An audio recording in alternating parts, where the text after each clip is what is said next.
আচ্ছা, তো আমরা কালকে একটা বল 3D বানাইছি।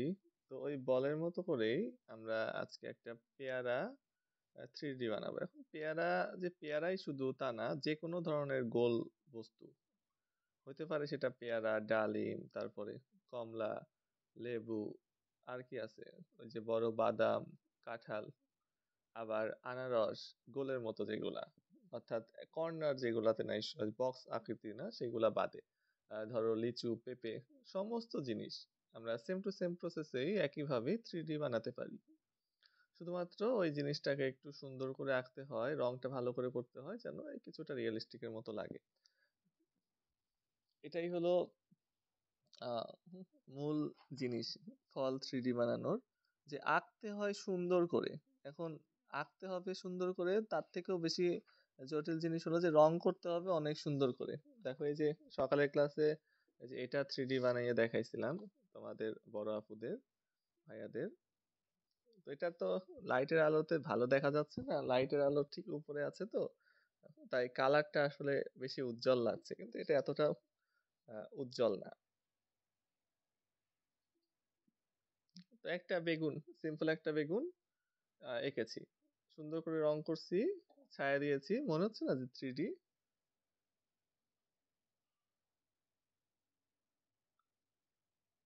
তোমরা দেখতে পাচ্ছ?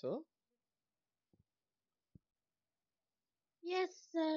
ওকে, তো এই প্রসেসেই আমরা একটা পেয়ারা বানাবো, তবে বেগুনের থেকে পেয়ারার রংটা একটু বেশি সহজ, এই জন্য আমরা পেয়ারাটা দিয়ে শুরু করলাম। আচ্ছা, তো আমরা সবাই তো মোটামুটি স্যার পেয়ারা, এখনো কখন শুরু করবে? এই যে এখন মোটামুটি পেয়ারা সবাই আঁকতে পারি, তো সবাই চলো একটা গোল দিয়ে ফেলি একদম খাতার মাঝখানে। খাতার মাঝখানে গোল দিব, ডানে বামে জায়গা থাকবে, মাঝখান বলতে উপরের দিকে মাঝখানে, ঠিক আছে? এই গোল মাঝখানে না, দেখো এটা হলো আমার খাতার উপরের দিক, এই উপরের দিকে মাঝ বরাবর, অর্থাৎ ডানে বামে জায়গা রাখতে হবে।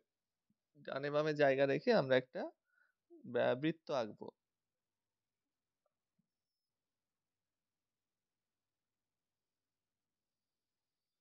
এখন বৃত্তটা যে একদম পারফেক্ট হতে হবে এমন স্যার না। আপনার ওটা মিউট করা।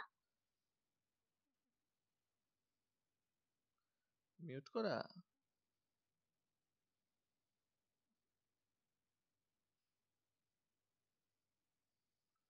আনমিউটই তো করা আছে, তোমরা কি শুনতে পাচ্ছো?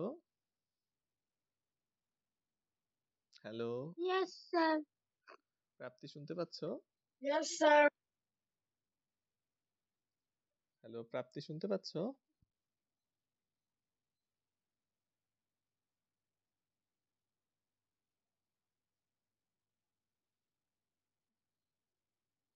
হ্যালো প্রাপ্তি শুনতে পাচ্ছো? স্যার আমার গোল দেওয়া শেষ? আচ্ছা, গোল দেওয়া শেষ হলে ক্রস করে একটা রেখা টেনে দেব, গোলের মাঝখান থেকে ক্রস করে একটা রেখা টেনে দেব।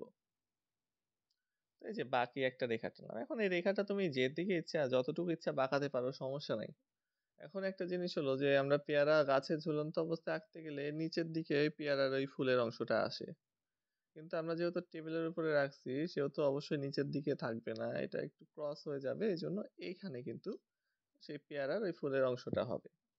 তো আমরা একটা গোল দিছি, গোল একটু আঁকা বাঁকা হলে বেশি ভালো, সমস্যা নাই। মাঝখান থেকে একটা রেখা টেনেছি ক্রস করে, রেখা টানার পরে রেখার দুই পাশে দুটো পয়েন্ট নিয়ে ব্র্যাকেট বানিয়েছি। পেয়ারা যেহেতু সবাই পারি, এই জন্য কিন্তু খুব গভীরভাবে দেখাচ্ছি না। তো ব্র্যাকেট বানিয়ে এখানে একটা এম দিয়ে দিয়েছি। তো আমাদের মোটামুটি পেয়ারা হয়ে গেছে, যে এখানে একটা ডাটি দিব এবং এখানে একটা পাতা দিব।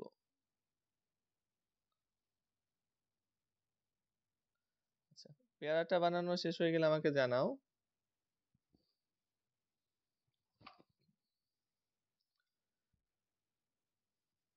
মাঝখানের দাগটা মুছে দেই।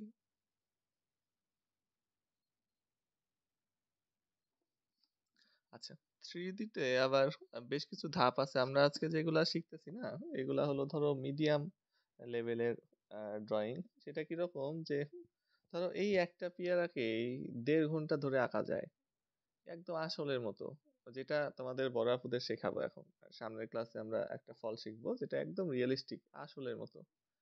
তো ওইটা আঁকতে প্রচুর সময় লাগবে এবং ওয়ালাইকুম সালাম, এবং হাতটা একদম পারফেক্ট কাজ করতে হবে, অর্থাৎ রেখাগুলা টেনে করতে হয়, তো ওখানে আর ঘষে ঘষে না, একটা একটা করে রেখা টেনে আমাদের প্রত্যেকটা দাগ ফুটাইতে হবে। এই জন্য আমরা ওইটা আরেকটু বড় হলে শিখবো। আর আপাতত আমরা নর্মাল মিডিয়াম লেভেলের যে পেয়ারা আঁকা যায় সেটা আমরা দেখব। তো এটাও আগের থেকে একটু বেটার হবে। আচ্ছা, নানজিবা, দেখো একটা পেয়ারা আঁকছি একটু ক্রস করে, এটা তো অবশ্যই পারবা তাই না?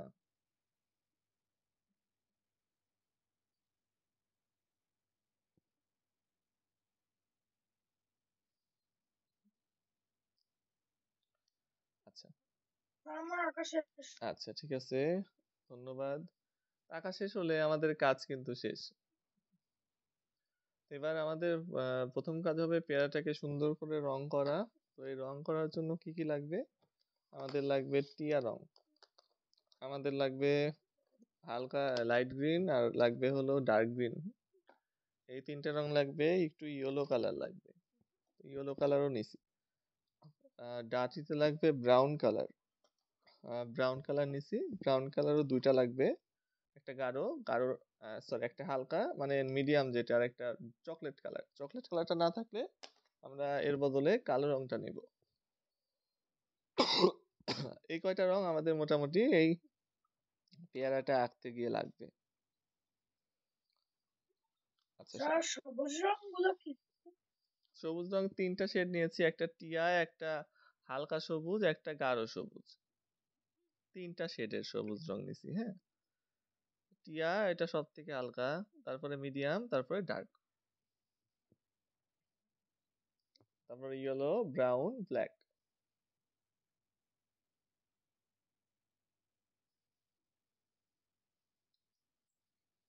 আচ্ছা, তো এখন যখন আমরা শুধু পেয়ারাটা রং করব আগে, সেজন্য পেয়ারার দিকে একটু জুম করে নিচ্ছি যেন একটু ভালো করে তোমরা দেখতে পাও জিনিসটা।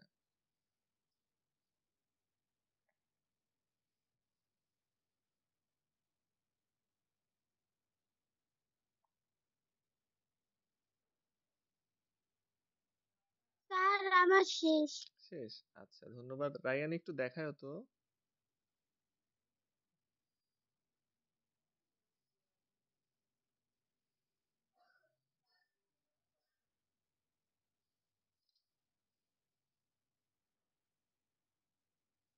বাহ, সুন্দর হয়েছে। আচ্ছা, ঠিক আছে, ফাইন হয়েছে পেয়ারা আঁকানো। আচ্ছা, প্রাপ্তি, এঁকেছো পেয়ারা?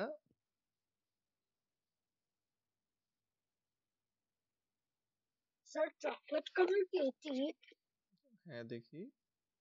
মানে ধরো ব্রাউন কালারটাই আরো গাঢ়। হ্যাঁ, এটা দিয়েও হবে, এটা ডার্ক ব্রাউন, সমস্যা নাই, এটা দিয়েও হবে। মানে একটা গাঢ় একটা হালকা নিব। আচ্ছা, তো দেখো এবার আমরা রং করা শুরু করব। দেখো প্যারট গ্রিন কয়টুক হয়ে গেছে, তো এটুক দিয়ে আপাতত রং করি। একটু কেটে নেই। প্যারোটি কালার আর লাইট কালারটা নেই। আচ্ছা, parrot green light green colour নাই, শুধু ডার্ক গ্রিন আছে। স্যার আচ্ছা, তাহলে তুমি আগে যে লাইট ডার্ক গ্রিনটাই মিডিয়াম ভাবে দিয়ে হলুদ দিয়ে দিবা উপরে, হ্যাঁ গাঢ় করে, তাহলে ওটা হালকা হয়ে যাবে, হালকা সবুজ। সমস্যা নাই, আপাতত কোনো কিছুতেই সমস্যা নাই। তো দেখো আমরা রং করা শুরু করতেছি সব থেকে হালকা সবুজ যেটা প্যারট গ্রিন, ওইটা দিয়ে, ঠিক আছে? তো প্রথমে কি করব? স্যার আমারটা হয়েছে। হ্যাঁ, দেখি।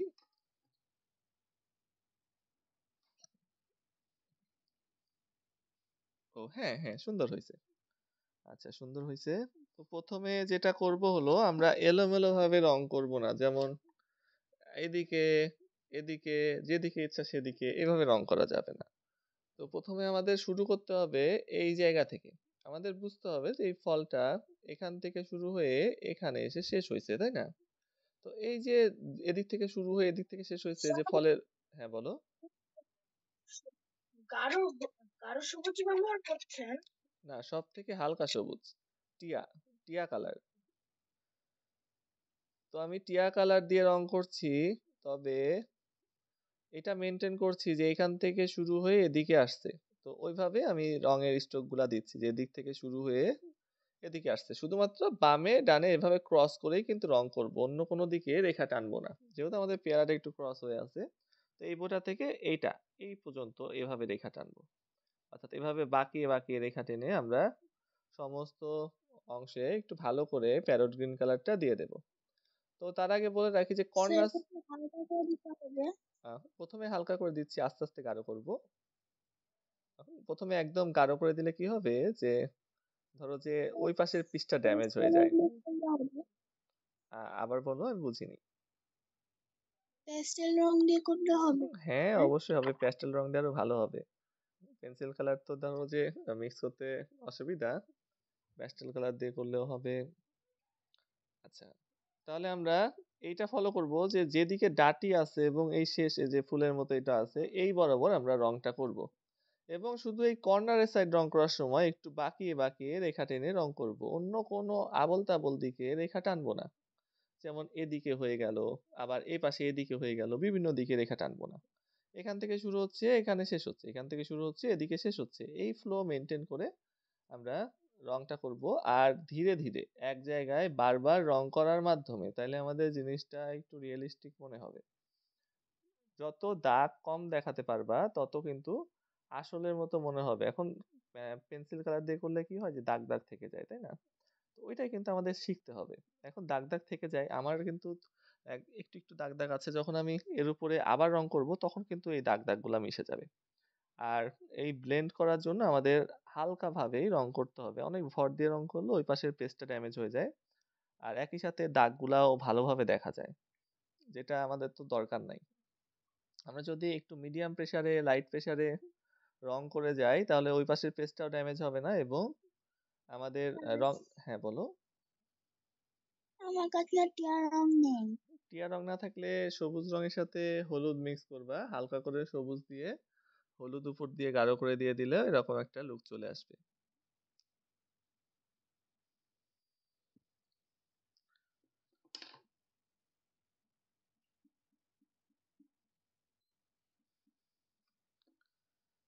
তো আস্তে আস্তে আমি রংটা করা শেষ করছি। তো আমি আস্তে আস্তে 2-3 বার একই জায়গাতে রং করব, যেন আমার রংটা খুব ভালো করে ব্লেন্ড হয়ে যায়। এখন একবার রং করার থেকে 2-3 বার রং করলে অবশ্যই রংটা দেখতে সুন্দর লাগবে। আর এই কাজটা আমাদের করতে হবে। স্যার হ্যাঁ বলো। মিডিয়াম সবুজ ব্যবহার করছে। আহ নিচের অংশ, এই যে এভাবে নিচের দিকটা এদিকে বাঁকিয়ে বাঁকিয়ে দিচ্ছি। এই দেখো, যে যেভাবে আছে স্যার সেভাবেই। স্যার টিয়া রঙই ব্যবহার করছেন? হ্যাঁ, টিয়া রঙই ব্যবহার করছি।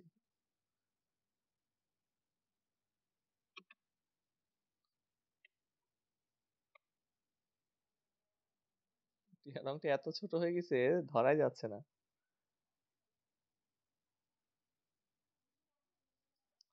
আচ্ছা, টিয়া রংটা অনেক ভালো করে রং করতে হবে, কেননা টিয়া রংটাই কিন্তু আমাদের পেয়ারার মূল রং হিসাবে ব্যবহার হচ্ছে। এখন টিয়া রং যে এটুকু দিয়েই শেষ এমন না, টিয়া রং পরবর্তীতেও ব্যবহার হবে ব্লেন্ডিং এর কাজে।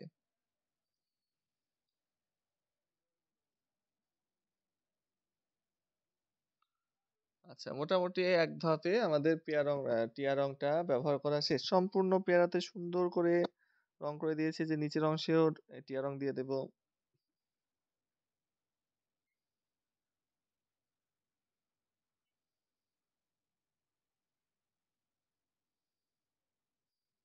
ওকে, তাহলে টিয়া রং দেওয়া শেষ।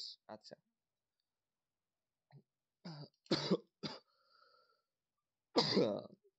টিয়া রং দেওয়া শেষ হলে আমরা তো যত কিছুই রং করি না কেন ছায়া দেখাই, তাই না? যে ছায়া একদিকে ছায়া পড়ছে, তো এইখানে সেই একদিক হবে নিচের দিক। তো এই ড্রয়িং গুলোতে আমরা নিচের দিকে ছায়া দেখাবো, যে উপর থেকে আলো পড়ছে, নিচের দিকে ছায়া। তো আমরা নিচের দিকে একটু গাঢ় সবুজ রংটা ব্যবহার করব, তবে অনেক হালকা প্রেসারে। এখন গাঢ় সবুজ রং যে ব্যবহার করব, সেটা হলো এই যে আউটলাইনটা আছে না, আউটলাইনের একদম কর্নার দিয়ে, অর্থাৎ আউটলাইনের একদম কর্নার দিয়ে একটা অংশ এরকম এই টিয়া রঙই থাকবে, ওখানে আমরা সবুজ রং ব্যবহার করব না। তো আমি দেখো এই যে মার্ক করে নিচ্ছি হালকা করে। এখানে কিন্তু কোনো শক্ত রেখা নাই, শক্ত রেখা বলতে ভর দিয়ে কোনো টানা রেখা নাই। এটা এইভাবে হালকা ভাবে স্মুথ ভাবে ফিনিশ করতে হবে। তো এই যে আমি একটা রেখার মতো টেনে নিলাম না, ওইটুকু অংশ আমি বাদ রাখবো। ওইটুকু অংশ টিআই থাকবে, কেননা এইটুকু অংশে ছায়া থাকবে, তো ছায়ার ঠিক উপরে আমাদের একটু লাইট দেখাতে হয়। তো আমি এবার আস্তে আস্তে সবুজ রংটা দিয়ে দিচ্ছি। এটাও লেয়ার বাই লেয়ার কাজ করতে হবে, একবারে দেওয়া যাবে না। এবং প্রথমের রংটা যেভাবে করেছি সেভাবেই একই দিকে। হ্যাঁ বলো। স্যার আপনি কি করেছিলেন আমি বুঝতে পারিনি। আচ্ছা, এবার গাঢ় সবুজ রং দিচ্ছি। গাঢ় সবুজ রং নিচের দিক থেকে শুরু করছি, অল্প একটু নিচে ফাঁকা রেখে।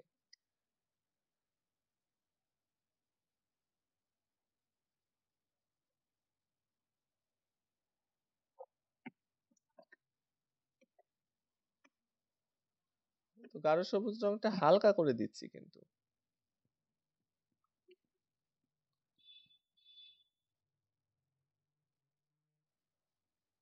হালকা করে বারবার দিয়ে। আর তারপরে আস্তে আস্তে এটার প্রেসার বাড়াবো।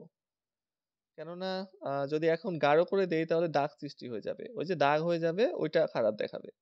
আর যদি আমরা হালকা করে করে 2-3 বার রং করার মাধ্যমে আমরা একটু গাঢ় করে ফেলি, তখন কিন্তু সুবিধা হবে যে কোনো অপ্রয়োজনীয় রেখা দেখা যাবে না। আর যত রেখা কম দেখানো যাবে তত দেখতে সুন্দর লাগবে। অর্থাৎ রংটা অনেক স্মুথ হতে হবে, কোনো রেখা যেন রঙে না দেখা যায় ওইদিকে খেয়াল রাখতে হবে। এবং সফট হ্যান্ডে রংটা করতে হবে, কোনো প্রেসার দেওয়া যাবে না, অনেক ভর দেওয়া যাবে না। তো আমি নিচের দিকটা করলাম, এখন নিচের দিক তো জাস্ট এভাবেই রেখে দিলে তো হবে না, এই যে ডাটির আশপাশেও আমাদের একটু এই সবুজ রংটা ছড়িয়ে দিতে হবে।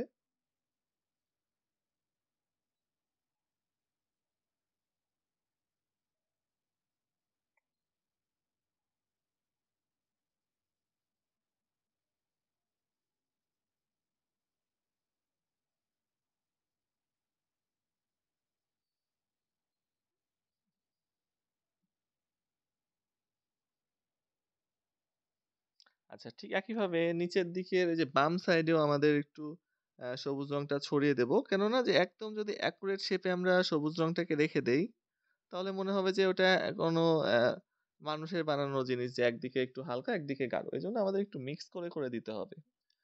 এপাশ থেকেও একটু সবুজ রং দিয়ে দিচ্ছি, একটু এদিক ওদিকে ছড়িয়ে দিচ্ছি।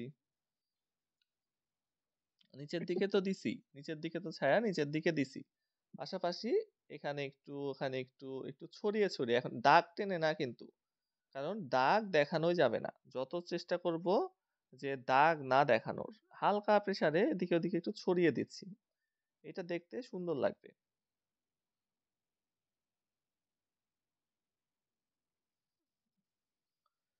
ওকে, তো এবার এই 2 লেয়ার দেওয়ার পরে আমরা এবার হলুদ রংটা ব্যবহার করব সবকিছুর উপরে। হলুদ রংটা দিয়ে দেবো পেয়ারার কালারটা আর একটু সুন্দর দেখানোর জন্য।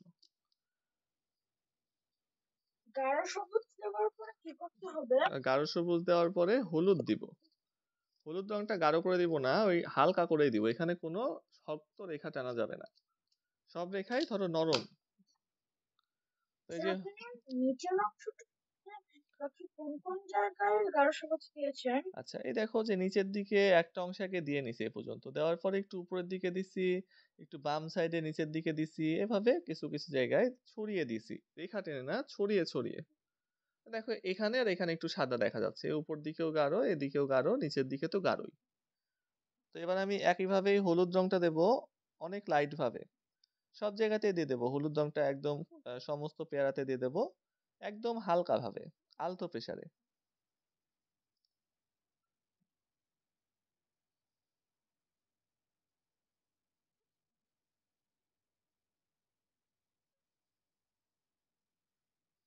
তো প্রসেসটা সহজ আছে, যদি একটু ধৈর্য লাগবে, একটু সময় নিয়ে করতে হবে, যেহেতু একবারে একই রঙে 2-3 বার রং করতে হচ্ছে।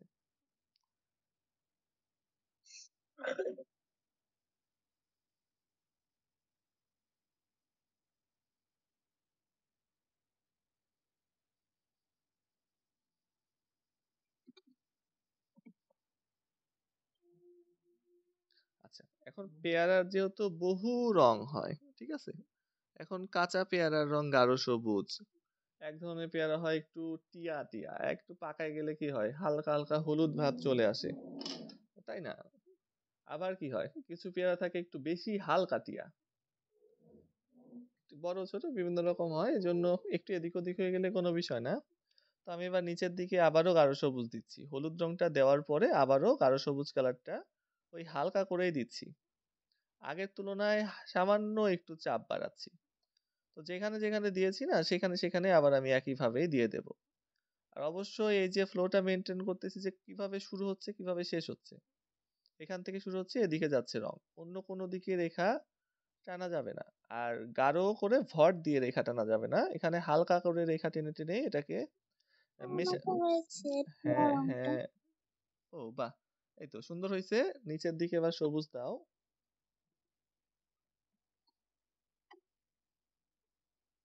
স্যার গাঢ় সবুজ নাকি টিয়া রং?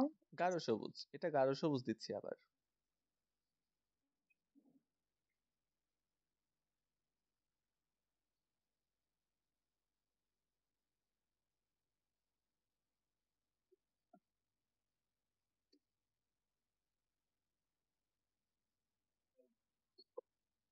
আচ্ছা, তো একই প্রসেসে আমরা আবার দ্বিতীয়বার দিচ্ছি, হ্যাঁ, যেন আরেকটু নিচের দিকটা আরেকটু ডার্ক হয়ে যায় আর পেয়ারাটা দেখতে একটু সুন্দর লাগে। তবে এখনো কিন্তু আমি কোনো চাপ দিচ্ছি না, সামান্য হালকা মৃদু প্রেসারে আমরা রংটা করছি যেন কোনো শক্ত রেখা না দেখা যায়।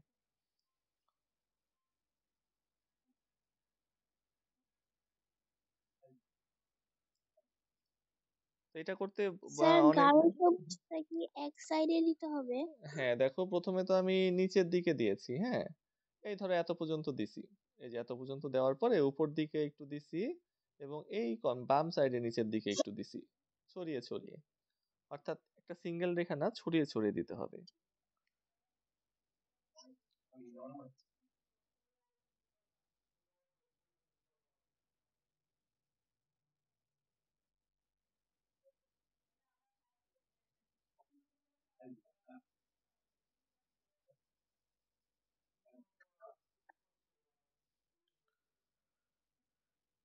স্যার আমি গাঢ় সবুজ রং দিয়েছি। আচ্ছা, একটু দেখাও তো।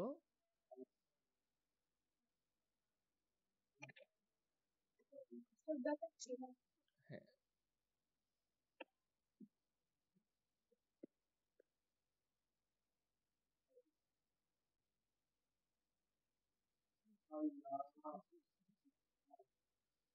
ও বাহ, এই তো সুন্দর হয়েছে। আচ্ছা, হলুদ রং দিছো এর উপরে? Yes sir. আচ্ছা ঠিক আছে। স্যার হলুদ রং দেওয়ার পরে আবার ওকে ঠিক আছে, সমস্যা নাই। তুমি এই যে এই জায়গাটায় না একটু বেশি লাইট মনে হচ্ছে, ওর উপরেও হালকা করে সবুজের একটা লেয়ার দিয়ে দাও তো। এই যে এই দুই জায়গায় যে আমি সাদা একটু হালকা রেখেছি, তো ওটা একটু বেশি লাইট মনে হচ্ছে ওখানে।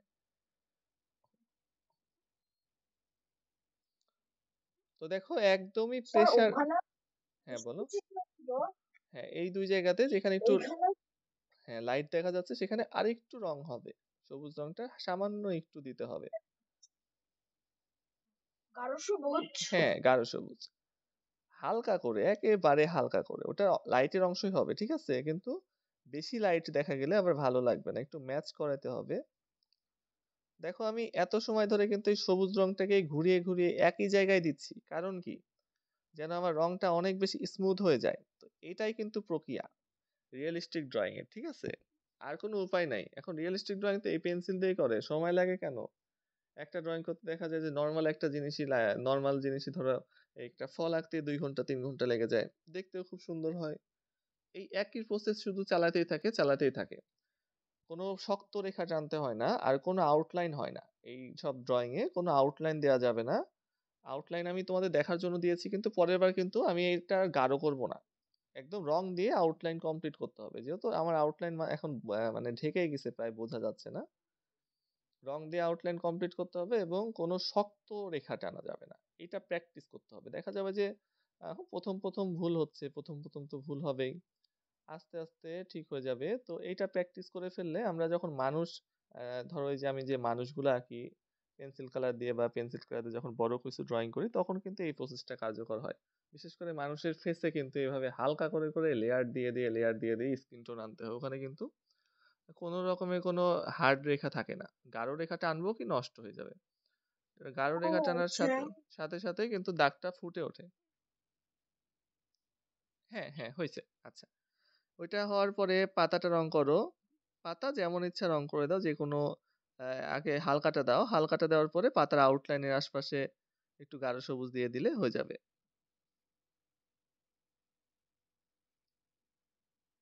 তো সম্পূর্ণ পেয়ারাটা আঁকলাম একদম সফট লাইনে।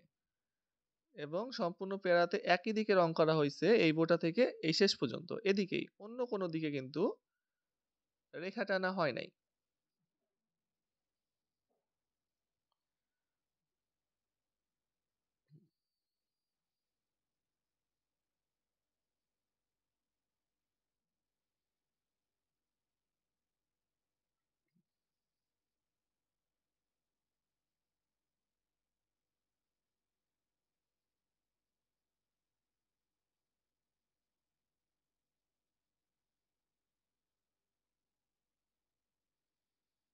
আচ্ছা। তো আমার আঁকানো কিন্তু প্রায় শেষ।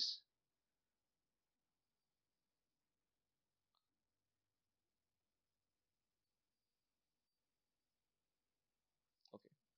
তো পেয়ারা আঁকানো মোটামুটি শেষ। হ্যাঁ দেখি।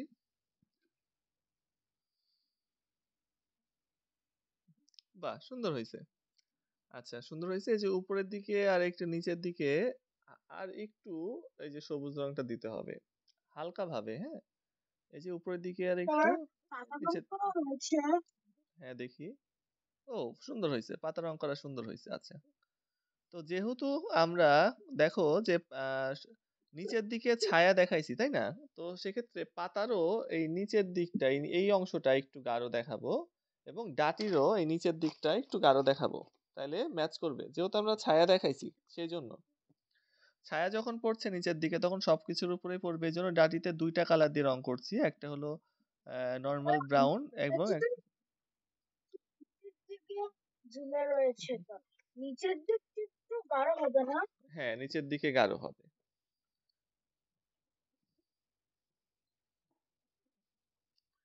আচ্ছা পাতায় প্রথমে টিয়া রং দিচ্ছি। পাতা নরমালি আমরা যেভাবে এতদিন রং করে এসেছি পাতা সেভাবেই রং করব।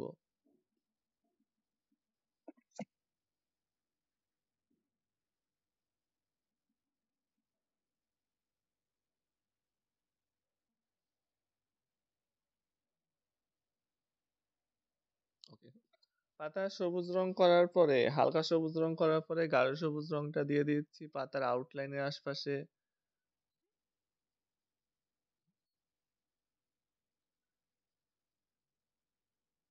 পাতার মাঝখানে যে দাগ আছে সেই দাগের উপরে আশেপাশে যে দাগ আছে সেই দাগের উপর দিয়ে দিয়ে স্যার আমরা ডাটি রং করে ফেলেছি। টাটি রং করে ফেলেছো। বাহ সুন্দর হয়েছে। আচ্ছা দেখি একটু সম্পূর্ণ আঁকানোটা।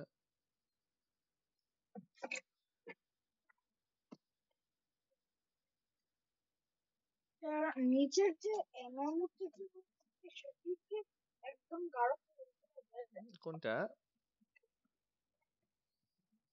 ওই যে এনার মতো অংশটুকু। ও আচ্ছা এটা। হ্যাঁ ওটা পেয়ারার তুলনায় গাঢ় Yes, হবে। sir. পেয়ারার থেকে একটু গাঢ় হবে।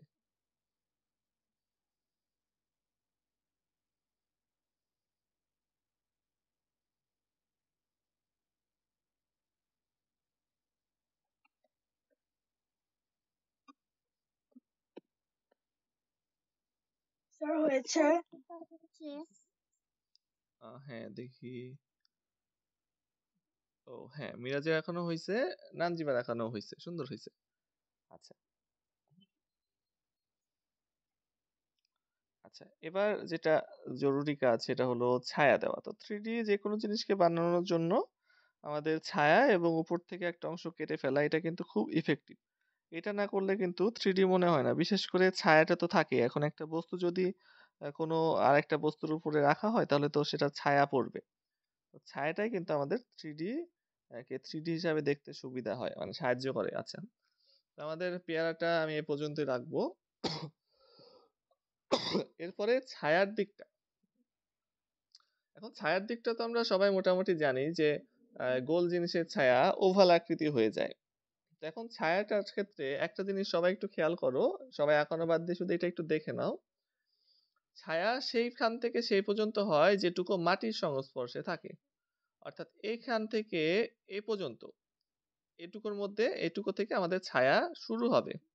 কেননা এখান থেকে উপরের দিকে উঠে গেছে, তাহলে এখান থেকে আর ছায়া দেওয়া যাবে না, এটা উপর দিকে উঠে গেছে, এইটুকুও মাটির সাথে লেগে আছে এবং এপাশে এ পর্যন্ত মাটির সাথে লেগে আছে, এজন্য এটুকুর মধ্যে কিন্তু আমাদের ছায়াটা শুরু এবং শেষ করতে হবে, অর্থাৎ এখান থেকে শুরু হবে, এখান থেকে শেষ হবে।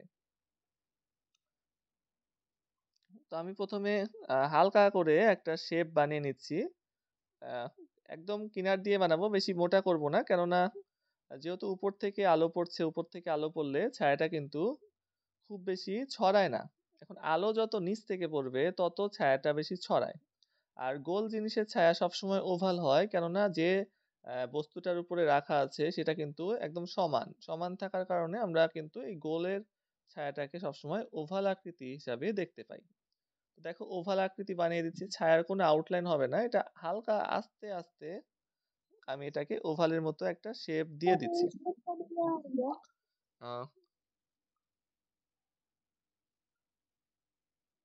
পেন দিয়ে, বা আঁকানো তো সুন্দর হয়েছে। ও এইটুকু, হ্যাঁ দাঁড়াও দেখছি। হ্যাঁ, এইদিকে আরেকটু ছায়াটা চাপায় দাও, এই যে বাম দিকে ছায়াটা একটু চাপায় দিতে হবে। এই যে বাম দিকে ছায়াটা আরেকটু চাপিয়ে দিতে হবে। ডান দিকে একটু বাড়ায় দিলেও সমস্যা নাই। আচ্ছা,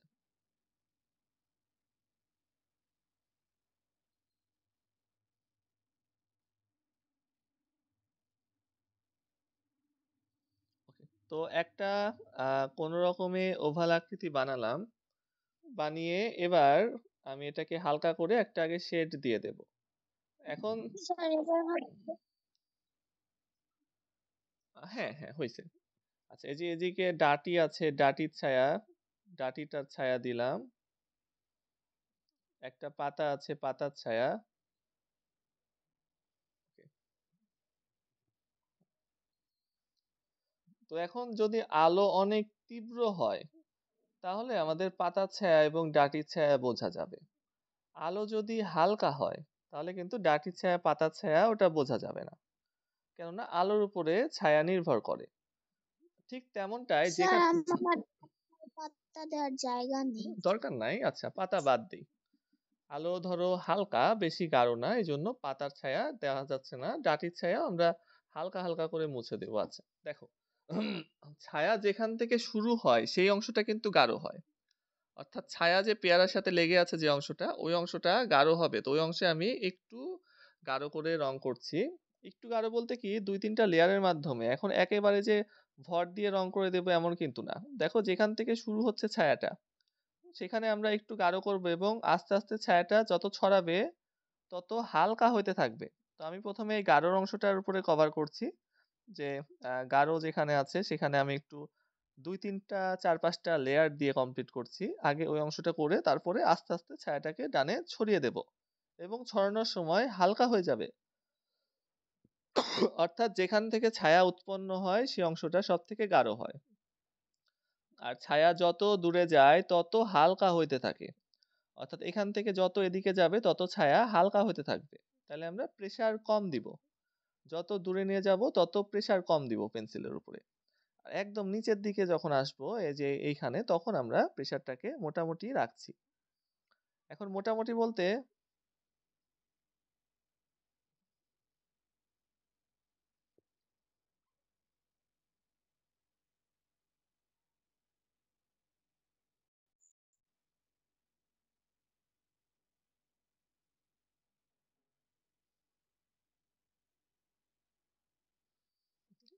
আচ্ছা, মোটামুটি বলতে আমি কিন্তু যে অনেক ভর দিচ্ছি তা কিন্তু না, অনেক ভর কখনোই দেওয়া যাবে না। ছায়াতে কোনো রেখা কিন্তু ক্রিয়েট করা যাবে না, ওটা সুন্দর করে স্মুথ ভাবে কমপ্লিট করতে হবে।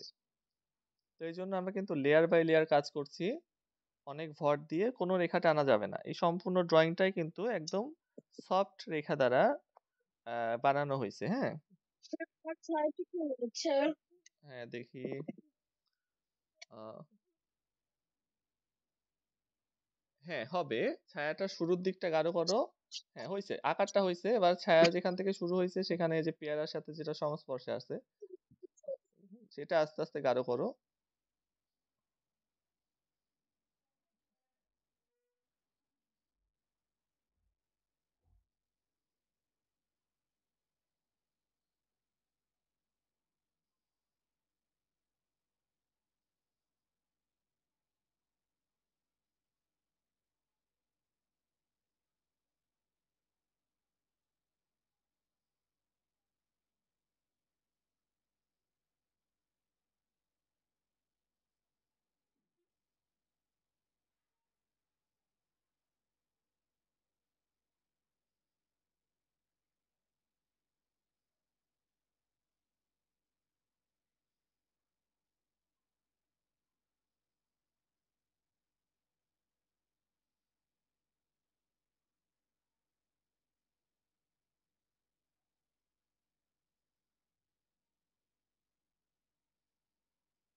তাহলে ছায়াটাকে এমন ভাবে দেখিয়েছি যে যেখান থেকে শুরু হচ্ছে সেখানে গাঢ়, যেখান থেকে যত দূরে যাচ্ছে, শুরু থেকে যত দূরে যাচ্ছে তত হালকা।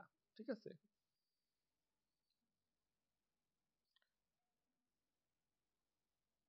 যেহেতু ছায়াটা উপর থেকে, আলোটা উপর থেকে আসে, এই জন্য কিন্তু ছায়াটা নিচে দেখাইছে। এখন আলো যদি বাম সাইড থেকে আসতো তাইলে ছায়াটা কিন্তু এদিকে লম্বা হয়ে যেত বেশি, এদিকে বেশি লম্বা হয়ে যেত, এখান থেকে শুরু হইতো। তখন উপর থেকে আসতে জন্য এটার ছায়া এদিকেও পড়ছে। বাম সাইড থেকে আসলে ছায়াটা এদিকে লম্বা হয়ে যেত, এদিকে নিচের দিকে তখন বেশি দেখা যেত না। তো বিভিন্ন ভাবে দেয়া যায়। ঠিক আছে, আলো বিভিন্ন ভাবে নির্ণয় করা যায়, এমন না যে এটা এইভাবেই দিতে হবে। হ্যাঁ, আমার হয়েছে। হ্যাঁ, এই তো বাহ, সুন্দর হয়েছে। এখন তো অলরেডি লাগছে থ্রি ডি, সুন্দর হয়েছে। ওকে, তো এখন কি করতে হবে? ছায়াটা এত সব, কি হয়েছে? হ্যাঁ দেখি। এই তো বাহ, মিরাজেরটা অনেক সুন্দর হয়েছে।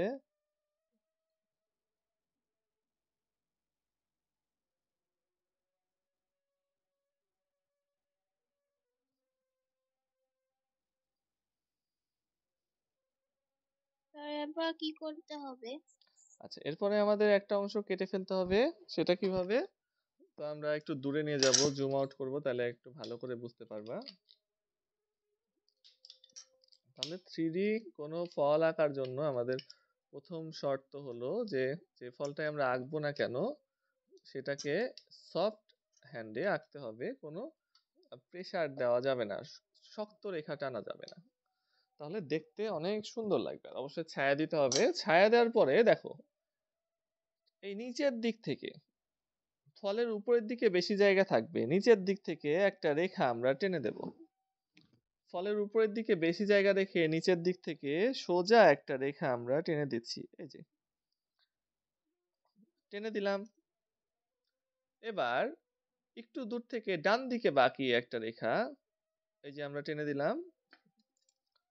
বাম দিকে বাঁকিয়ে বাম দিক থেকে আরেকটা রেখা, ঠিক সেদিন গত দিনের ড্রয়িং এর মতোই কিন্তু। এই যে আমরা টেনে দিলাম। টেনে দেওয়ার পরে কি করতে হবে? এখন বাকি অংশ সব কেটে বাদ দিতে হবে, এটা তো আমরা জানি, তাই না? তোমরা কি এই কাটাটুকু বুঝতে পারছো? সবাই দেখছো তো কিভাবে কাটছি? Yes sir. আচ্ছা, সেদিন গত দিনের মতোই, ঠিক আছে। নিচ থেকে একটা রেখা টানলাম, ডানে বাঁকিয়ে একটা রেখা, বামে বাঁকিয়ে একটা রেখা, এবং উপরে সবকিছু এবার বাদ দিয়ে দেবো। এই জন্য আমি এটা কাগজটা ছিঁড়ে নিচ্ছি। ছিঁড়ে নিয়ে আমি সুন্দর করে কেচি দিয়ে এটা কাটবো। কাটলে দেখবা যে থ্রি হয়ে গেছে। তো ফল থ্রি বানানো কিন্তু ইজি, কিন্তু শুধু একটু সুন্দর করে জিনিসটাকে আঁকতে হবে, তাহলে এটা থ্রি মতো লাগবে। এই যে আমি আঁকাইছি এটা কিন্তু বাস্তবে অনেক সুন্দর লাগছে। লাইটের আলো দেখা যায় যে লাইটের আলোর কারণে কিছু কিছু জায়গায় দেখা যায় যে হালকা দেখা যায়, মাঝে মাঝে গাঢ় দেখা যায়।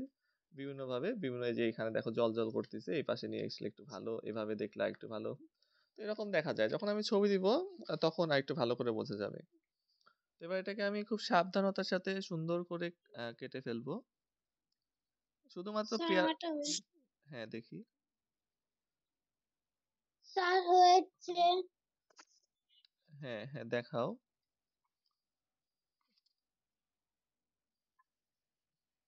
আমি কি ও এটুকু কেটে বাহ! ফেলবো? অনেক সুন্দর হয়েছে তো নানজিবার আঁকানো। হ্যাঁ, ওটুকু কেটে বাদ দিয়ে দাও নানজিবা, তারপর দেখো 3D হয়ে গেছে। ও হ্যাঁ, হ্যাঁ, মিরাজ ওটুকু কেটে ফেলো। সুন্দর হয়েছে, তোমাদের সবার আঁকানোই সুন্দর হয়েছে। কাটার সময় অনেক সাবধানে, হ্যাঁ? সাদা কোনো অংশ যেন না থাকে। একদম গা ঘেঁষে কাটতে হবে। কোনো সাদা অংশ থাকলে ওটা একটু বোঝা যাবে যে আসলে কাগজের উপরে আঁকানো হয়েছে। তো একটু নিখুঁতভাবে কাটতে হবে যেন কোনো সাদা অংশ না থাকে, একদম রেখা ঘেঁষে। এই তো বাহ! রায়ানের আঁকানো অনেক সুন্দর হয়েছে। এবার কাগজটুকু কেটে ফেলো।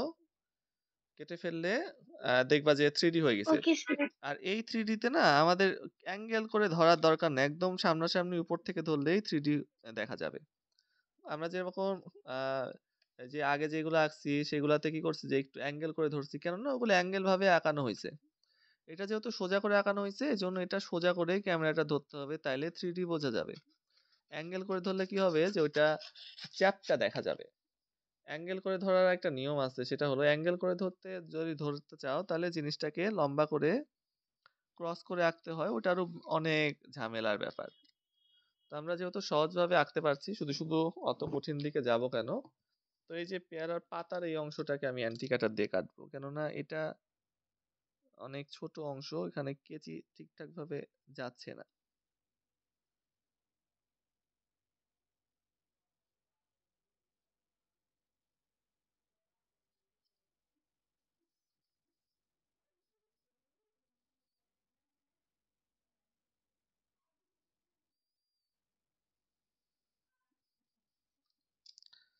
ওকে।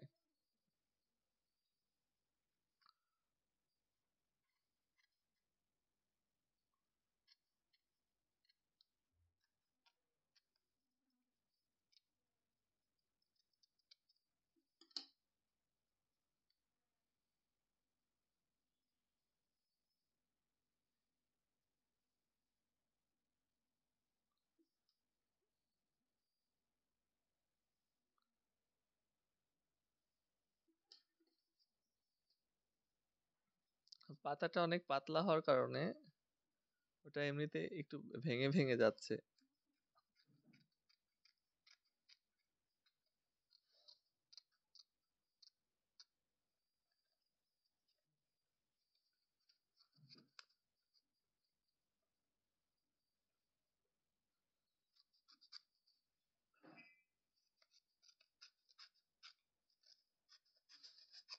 ওকে, সুন্দর করে কেটে বাদ দিয়েছি। এবার যদি এখানে রাখি তাহলে দেখো যে মনে হচ্ছে না যে এটা 3D? সবাই দেখতে পাচ্ছো? Yes sir. আচ্ছা, 3D মনে হচ্ছে তাই না? তাহলে তোমরা যে কোনো ফলই কিন্তু একইভাবে বানাতে পারো, শুধু ফলটা আঁকানো শিখতে হবে একটু ভালো করে।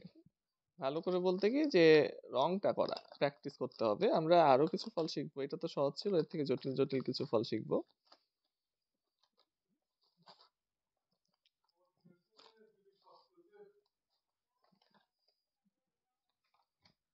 আচ্ছা, তো আমি এখন রেকর্ডিংটা অফ করে দিচ্ছি।